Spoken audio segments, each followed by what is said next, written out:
I used to believe I had the kind of marriage people envied. Sarah and I had been married for nearly 5 years, and for most of that time, I was convinced we were happy. She was radiant, confident, independent, the kind of woman who made every head turn when she walked into a room, and a miracle to me was that out of everyone, she chose me. We built life together from scratch. Our first apartment was small, but we made it cozy. We painted the walls ourselves, burned frozen pizza or two while decorating, and laughed at how grown up we felt despite our cheap furniture and tight budget. Every anniversary was new memory. Picnics, road trips, breakfast in bed. She used to call me her rock, her safe place. I wore that title like armor, but the cracks started to show long before I was willing to admit they were there. It began subtly. She became distant, not angry, not cold, just absent. Her smiles didn't reach her eyes anymore. She started working late more often, saying her team was dealing with tight deadlines. I believed her. She worked in marketing and had always been driven, so I chalked it up to stress. But then came the silence. Conversations that used to stretch deep into the night became clipped in routine. I'd ask how her day was, and she'd shrug, fine. I'd crack joke and get weak smile in return. If I was lucky, she started sleeping with her phone under her pillow, something she'd never done before. One night, I reached for it by mistake, thinking mine. She snatched it from my hand with a look I'd never seen before.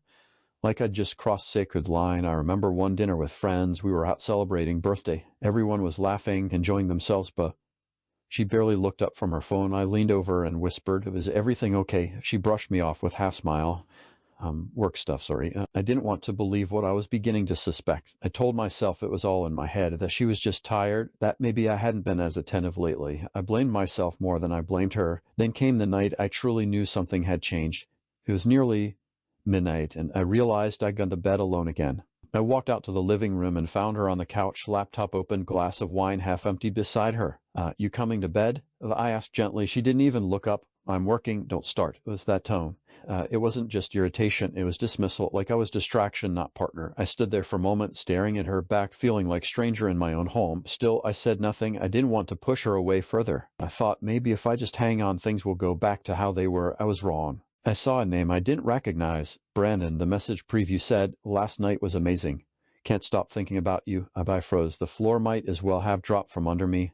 My heartbeat roared in my ears as I stared at the screen, hoping it would disappear, that I'd imagined it, but I hadn't. And in that moment, I knew whatever I thought my marriage was, no longer existed. I didn't confront her right away.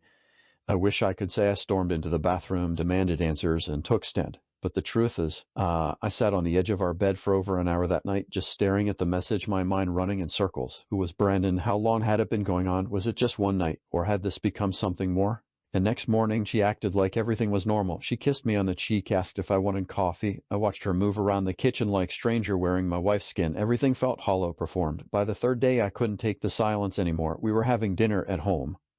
Grilled salmon, her favorite. I barely touched my plate. "Sarah," I said, my voice low. "Who's Brandon?" She froze just for a second, her fork covered over her plate, and slowly dropped with a quiet clink. She didn't ask what I was talking about, didn't try to pretend. She just leaned back in her chair, arms crossed, eyes sharp. "So, you went through my phone." Her tone wasn't guilty, it was accusatory. Cold, calm, defensive. "I didn't go through it," I said. It was buzzing. "I saw the message." She scoffed, shook her head like I was the one who had done something wrong. "You know what your problem is?" she said, her voice rising. "You think you own me." I stared at her, stunned.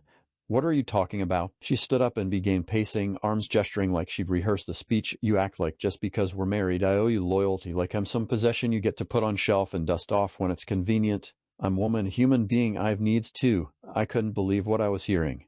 "So what, cheating is some form of empowerment now?" Her eyes flashed. "That wasn't cheating," she snapped. "We were emotionally disconnected. You haven't touched me in months." "That's not true." "It is," so she shouted.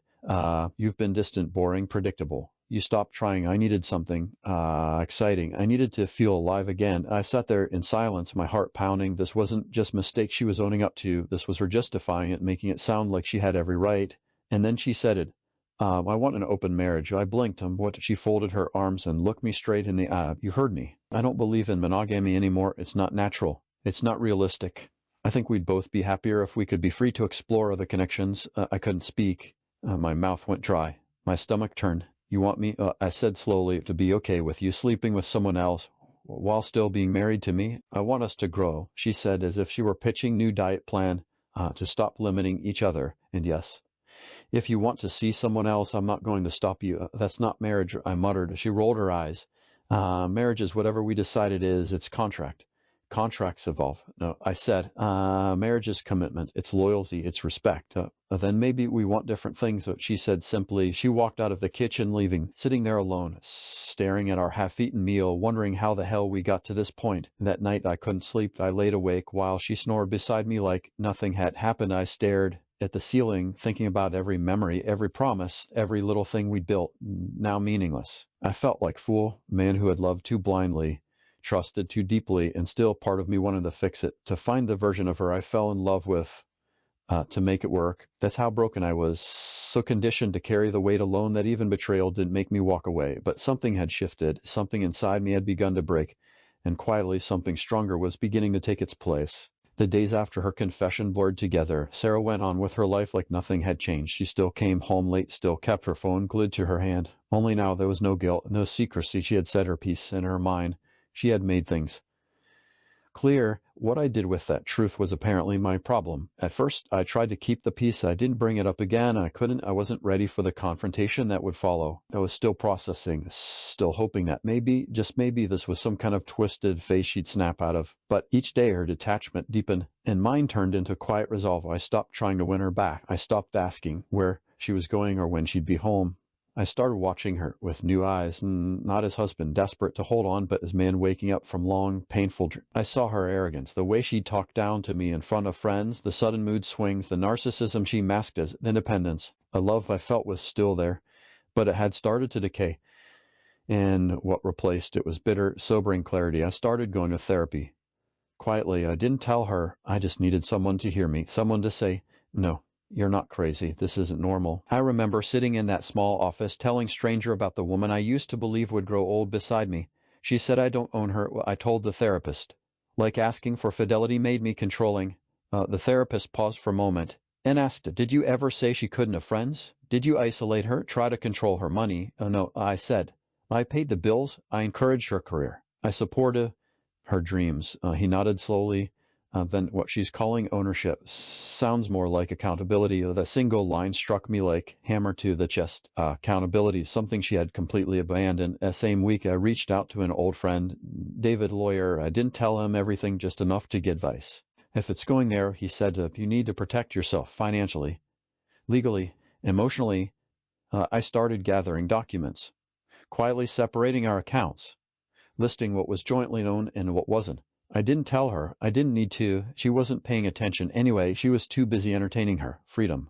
One night, I came home and found another man's shoes at the door. I stared at them for a long moment. They were polished, stylish, definitely not mine. I heard laughter from the kitchen, her laugh light and flirtatious. I didn't storm in. I didn't make scene. I turned around, left the apartment, sat in my car for hours, hands gripping the steering wheel so tightly my knuckles went white. I realized something vital that night. I couldn't change her. I couldn't convince someone to honor commitment they had already broken in their heart. I had to change me. I had to take back the control I had given away piece by piece over years of loyalty she didn't value. The next morning, she walked into the kitchen as if nothing had happened. You want eggs? She asked like polite roommate. I looked at her calmly on filing for divorce. So she blinked just once, then gave short, amused laugh. Really? I didn't answer. I didn't need to. Something about the way I said it told her this time. I wasn't bluffing. I had made my decision, and for the first time in a long while, I felt free. She stood there in silence, unsure how to react. And that silence, so loud, so unfamiliar from her, told me everything I needed to know. This wasn't about saving marriage anymore. It was about saving myself. Filing the paperwork was the easiest part. Emotionally, it was like cutting off my own arm. But the process itself, cold clinical, was over in less than 30 minutes. I remember walking out of the lawyer's office into the dull gray morning, divorce papers in my hand, and feeling strange sense of peace. It wasn't joy, it wasn't relief, it was something quieter, deeper, like the first breath after being underwater too long. When I got home, she was on the couch, scrolling through her phone, laughing at something on Instagram. She didn't even look up. I stopped by the lawyer today, I said. She turned to me, smiling faintly. Lawyer for what? I placed the envelope on the coffee table between us. Divorce. With a smile vanished. For the first time in weeks, I saw genuine shock on her face. You're serious? I nodded.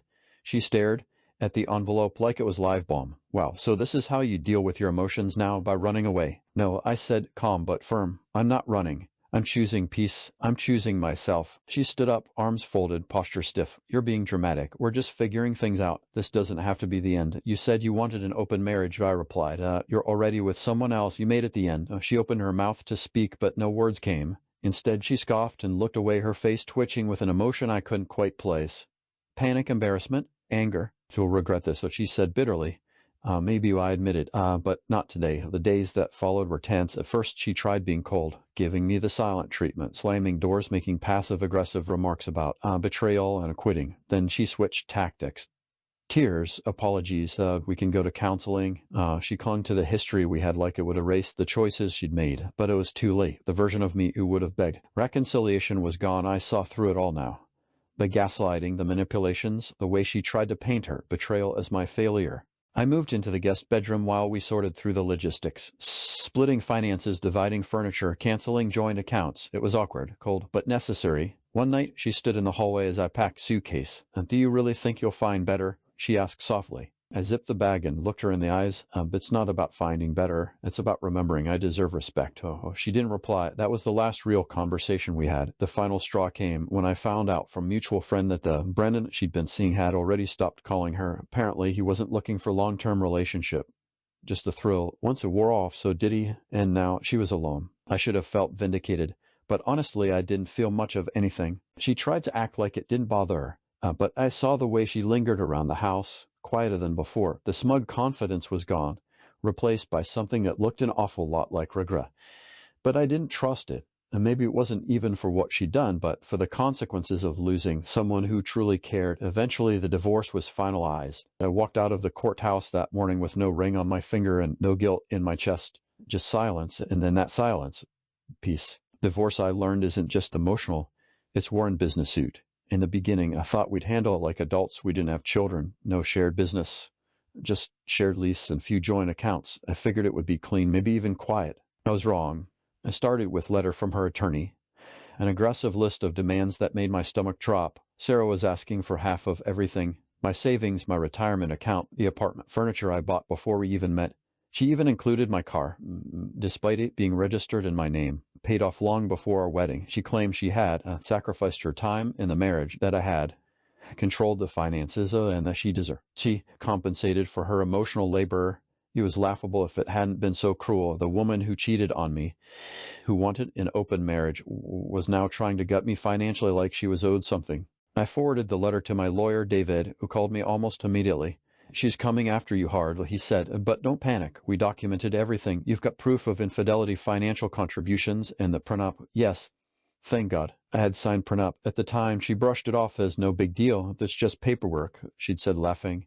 We'll never need it. She even teased me about being too cautious, but that caution saved me. Still, we had to go to court. She refused to settle quietly. She thought she could wear me down. Maybe she thought I'd crack under pressure, offer payout just to make her go away. I did. The court date arrived, and we stood on opposite sides of the room.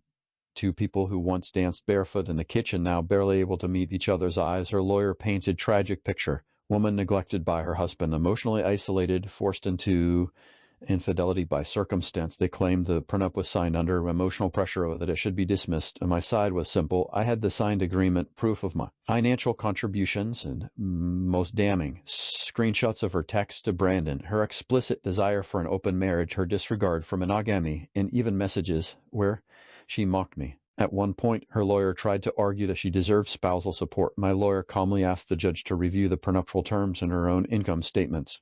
She had earned more than me during the last year. The judge wasn't amused. After 3 exhausting hours, the judge made his ruling. Prenup, upheld. Spousal support, denied. Asset division, based solely on what was jointly owned, which was very little. She walked out of the courtroom with far less than she expected. I didn't gloat, I didn't smile, but I felt that the subtle weight lift off my shoulders. She hadn't just lost the case.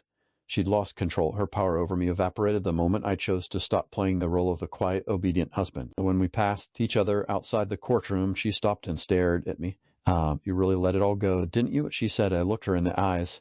You did that first. I just followed through. She didn't respond, just turned and walked away. And that was the last time I saw her. The months that followed were quiet, kind of healing, no dramatic closure, no sudden bursts of happiness.